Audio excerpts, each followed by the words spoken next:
Viewers, Times Now has bagged the only interview that matters this election season. It's Prime Minister Narendra Modi's agenda-setting interview with Group Editor-in-Chief Navika Kumar and Times Now Navbharat's consulting editor Sushant Sinha.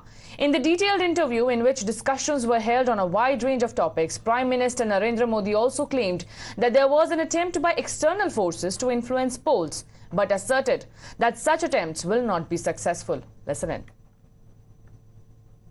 प्रधानमंत्री जी, लेकिन मैं एक दिमाग में एक सवाल आता है कि आप हर बार जब चुनावी रैली में जाते हैं, आप कहते हैं कि भारत मेरे तीसरे टर्म में 3 नंबर की इकोनॉमी बनेगा। आप देश को आगे ले जाने की बात कर रहे हैं, आप एक ग्रोथ ट्रैजेक्टरी पे डालने की बात कर रहे हैं। आपको नहीं लगता कि एक इकोसिस्टम होगा जो ये भारत की बढ़ोतरी को रोकने की कोशिश करेगा, सिर्फ देश में नहीं बाहर भी? और इनमें कुछ लिंक नजर आता है कुछ?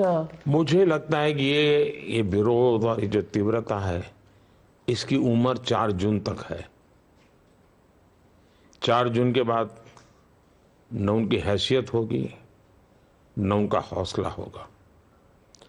सिर्फ और सिर्फ मेरे देश की ताकत होगी, मेरे देश का सामर्थ्य होगा, मेरे देश के लोकतंत्र का सामर्थ्य होगा, मेरे देश के 140 करोड़ नागरिकों का सामर्थ्य होगा और दुनिया भारत के लोकतांत्रिक सामर्थ्य को नए सिरे से देखना शुरू करेगी। और ये जो भी है, मैं देख रहा हूं, पूरी दुनिया भारत के चुनाव को इन्फ्लुएंस करने के लिए कोशिश कर रही है, जो कि उनको नहीं करना चाहिए।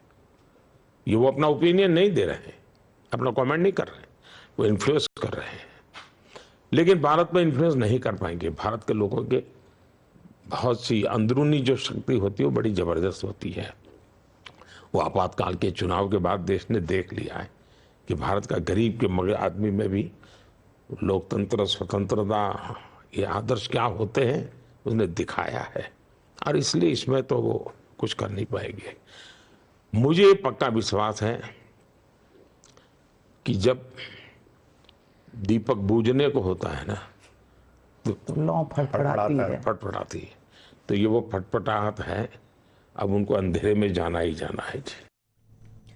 Now, on PM Modi's remarks that opposition will cease to exist after June 4, Congress has reacted, saying PM's prediction seems to suggest he has control over the electronic voting machines.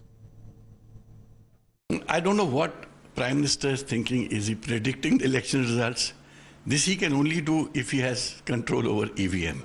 On the ground, I see BJP getting minimized in South India and BJP getting clipped from North India. These are the 2 areas where you have you divide India into. You can be a big leader, but if you want to be called a national leader, you should belong to both parts of India, the North and the South. Rahul is doing the right thing. I wish the Prime Minister had fought from Tamil Nadu or Kerala, then I think he would have really won the cap of a national leader.